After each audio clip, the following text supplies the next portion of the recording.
रहीम। अच्छा, बायोलॉजी में हमने ब्रांचेस ऑफ बायोलॉजी पढ़े थे। इसमें कुछ हिस्सा ब्रांचेस का हुआ था, कुछ बाकी रह गया था, तो इसके बारे में हम बात करते हैं। इस लेक्चर को अभी हम करने जा रहे हैं। जिसके बाद जो ब्रांचेस बाकी थे वो है इम्यूनोलॉजी। इम्यूनोलॉजी सिंपली हम कहते हैं दिफाई निज़ाम, जिस्म का दिफाई निज़ाम। ठीक है, दिफाई निज़ाम का जिसमें हम स्टडी करते हैं कि एक जिस्म जरासीम के ख़िलाफ़ कैसे एक्टिवेट होता है या जिस्म जरासीम से कैसे अपने आप को बचाता है। तो इस हवाले से हम इम्यूनोलॉजी में ज़िक्र करेंगे।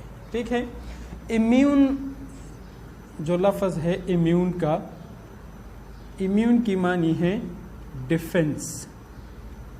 इम्यून की क्या मानी है? डिफेंस। डिफेंस का मतलब है दिफा करना। ठीक है, और लॉजी की मानी है स्टडी।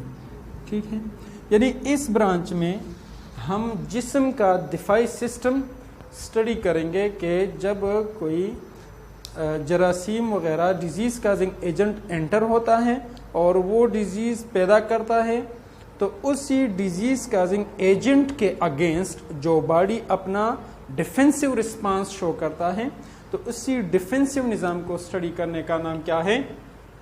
इम्यूनोलॉजी। ठीक है, इसके बाद जो आता है that is entomology. That is entomology. Entomology simply insects से रिलेटेड है। जितने भी इंसेक्ट्स हैं, कीड़े मकोड़े हैं, तो इसके साइंटिफिक स्टडी को हम क्या कहते हैं? एंटोमोलॉजी कहते हैं। Entomology is the scientific study of insects. Insects, कीड़े मकोड़े जिसको कहते हैं। ठीक है, अभी आते हैं जेनेटिक्स की तरफ। तो genetics it is the branch of biology deals with the transmission of characters from parents to offspring. यानी आबा व अजदाद से खसूसियात की मुंतकिली इसमें हम पढ़ते हैं कि आबा व अजदाद से करैक्टर या खसूसियात कैसे मुंतकिल होती हैं।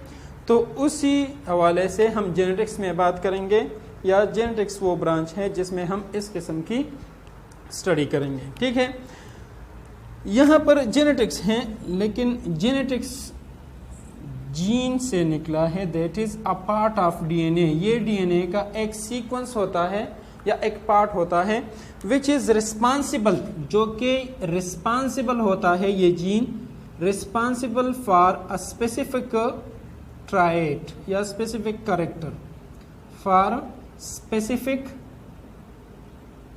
कैरेक्टर।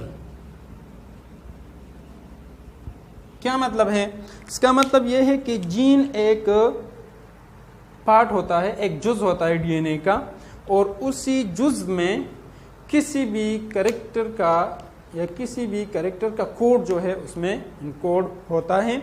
और जब पेरेंट्स से ये खसूसियात मुंतकिल होती हैं, तो वो खसूसियात इस जीन में इनकोड होती हैं in the form of gene, in the form of DNA sequence. ठीक है, फॉर एग्जाम्पल हेयर कलर या form, and that is colour of eyes, skin etc।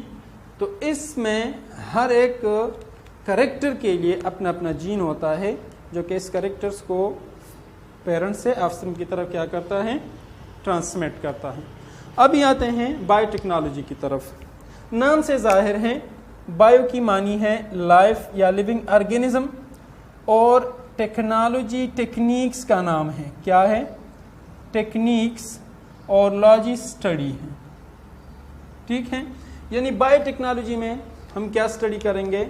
We will study the different techniques used for the welfare of life या mankind, for the welfare of life या mankind, and the use of organism and different biological methods। different biological methods से क्या मुराद हैं? ये जो techniques हैं These techniques are said to be biological methods used for the welfare. welfare की क्या मानी है? welfare की मानी है फलाह बहबूद, यानी जिससे इंसानियत को फायदा हो, जिससे इंसानियत को वसअत हो. Human beings is called biotechnology. यानी फॉर एग्ज़ाम्पल मुख्तलिफ़ किस्म के बीमारियां हैं आजकल. जो इंसान बीमार होता है, इसको तकलीफ़ होती है, मतलब डाइजेस्टिव सिस्टम इसका उसमें प्रॉब्लम होता है, तो वो आम रोटी जो है हज़म नहीं कर सकता, तो वो ब्रेड के लिए मतलब वो हो जाता है. तो ब्रेड कैसे बनता है? तो उसमें बायोटेक्नोलॉजी अप्लाई होती हैं. इसी तरह जो चीज़ है बायोटेक्नोलॉजी इसमें अप्लाई होती हैं. जो बेयर फार्मेशन है, सिंथेसिस हैं, उसमें ये होती हैं, फर्मेंटेशन के प्रोसेस में होती हैं. बायोटेक्नोलॉजी के प्रोसेस वो जो है टेक्निक्स है वो अप्लाई होती हैं. इसी तरह जो फार्माकोलॉजी इंडस्ट्रीज़ हैं उसमें बायोटेक्नोलॉजी के मुख्तलिफ़ किस्म के टेक्निक्स जो है वो अप्लाई होती हैं. इसी तरह जेनेटिक इंजीनियरिंग है, तो जीन लेवल पर वो होता है. तो इस बायोटेक्नोलॉजी में यह एक वास्ट फील्ड है. बायोटेक्नोलॉजी में हम मुख्तलिफ़ किस्म के ऐसी टेक्निक्स यूज़ करते हैं जिससे इंसान जिसमें इंसान की फलाह हो या इसको फ़ायदा हो. ठीक है. अभी आती है माहौलियाती बायोलॉजी या एनवायरमेंटल बायोलॉजी, जिसको हम इकोलॉजी भी कहते हैं. तो इसमें ऑर्गेनिज्म और इसका सराउंडिंग, ऑर्गेनिज्म और इसका सराउंडिंग, ऑर्गेनिज्म क्या है? लिविंग थिंग है. और सराउंडिंग में क्या है? टेम्परेचर है, एयर है, सॉइल है, हीट है, मतलब सनलाइट है, इसी तरह पानी है, हवा है. ये सब चीज़ें जो है नॉन लिविंग हैं. तो इन ऑर्गेनिज्म का इस नॉन लिविंग के साथ जो इंटरेक्शन है, इसको स्टडी करने का नाम क्या है? Environmental biology. ठीक है. नेक्स्ट जो है दैट इज पैरासिटोलॉजी. पैरासाइट्स के बारे में बात करेंगे. किस चीज़ के बारे में? पैरासाइट के बारे में. पैरासाइट के बारे में ये चीज़ याद रखें कि इसमें होस्ट ज़रूरी होना होता है. पैरासाइट इट्सेल्फ गेस्ट होता है, जो कि गेस्ट के लिए होस्ट का होना ज़रूरी होता है. और ये पैरासाइट जब होस्ट में चला जाता है तो होस्ट को क्या करता है? हार्म करता है, मतलब उसको नुकसान पहुंचाता है. क्या पहुंचाता है? नुकसान पहुंचाता है. ठीक है. तो it is the study of parasite. इस ब्रांच में हम पैरासाइट के बारे में बात करेंगे. मुख्तलिफ़ किस्म के इंट्रासेलुलर पैरासाइट है, जैसा कि वायरस वगैरह, ये पैरासाइट्स हैं. एक्टो है, एंडो है, पार्शल है, कंप्लीट है या टोटल है वगैरह, लेकिन वो डिटेल में हम नहीं जाते. अभी हम आते हैं कि पैरासाइट के हवाले से हम इसमें क्या पढ़ेंगे? इंक्यूबेशन पीरियड पढ़ेंगे. मतलब ये पैरासाइट कितने वक्त में कितनी टेम्परेचर पर ग्रो कर सकता है, अपने आप को रिप्रोड्यूस कर सकता है, अपने बच्चे इंक्रीज कर सकता है, मजीद अटैक करने के खदशात पैदा होते हैं. तो इसके हवाले से हम टेम्परेचर और उसके मतलब जो ग्रोथ है इसके हवाले से हम इंक्यूबेशन इसका पता लगाएंगे. ट्रांसमिशन है, किस तरीक़ों से ये पैरासाइट जो है एक ऑर्गेनिज्म से दूसरे ऑर्गेनिज्म में मुंतकिल होता है. और रिलेशनशिप विद होस्ट, यानी इसका होस्ट के साथ कौन सा रिलेशन है? म्यूचुअलिज्म है या मतलब कॉमनसेलिज्म है, तो सिम्बायोटिक रिलेशन है, डिफरेंट. तो कौन सा जो है वो रिलेशन इसका होस्ट के साथ है? यानी होस्ट को नुकसान देता है, नहीं देता, खुद जो है बेनिफिटेड होता है, नहीं होता. तो इस किस्म का जो रिलेशन है दैट इज़ विद होस्ट.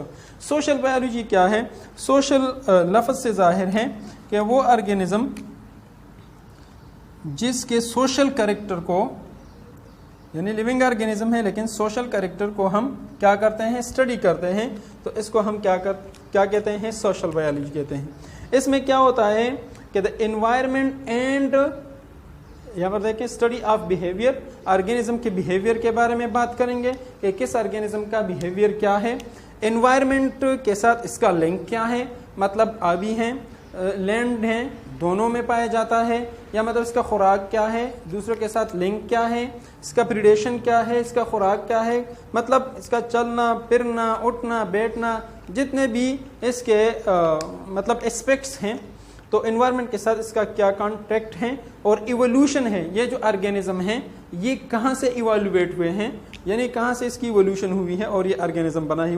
थोड़ी सी इसकी इवोल्यूशनरी हिस्ट्री के बारे में तो सोशल एनिमल्स फॉर एग्जांपल बीज हैं, आंट्स हैं एंड ह्यूमंस। ठीक है, अभी हम आते हैं फार्माकोलॉजी की तरफ। फार्माकोलॉजी फार्मेसी से निकला है, फार्माकोलॉजी फार्मेसी से निकला है। फार्मेसी ड्रग्स को कहते हैं द स्टडी ऑफ ड्रग्स, यानी ड्रग्स जब हम खाते हैं या लेते हैं तो उसी ड्रग्स का असर जिस्म पर और जिस्म उसके अगेंस्ट या इसके एक्शन में जो रिएक्शन या रिस्पांस शो करता है, इन एक्शन और रिएक्शन के स्टडी को हम क्या कहते हैं, of drugs, that is pharmacology. इसमें mode of action of drugs on the body, यानी जो ड्रग्स आपने ली हैं उसका जिस्म पे क्या असर है, ठीक है, और इसी असर के नतीजे में जिस्म क्या असर शो करता है, क्या रद्द अमल शो करता है, क्या रिस्पांस शो करता है,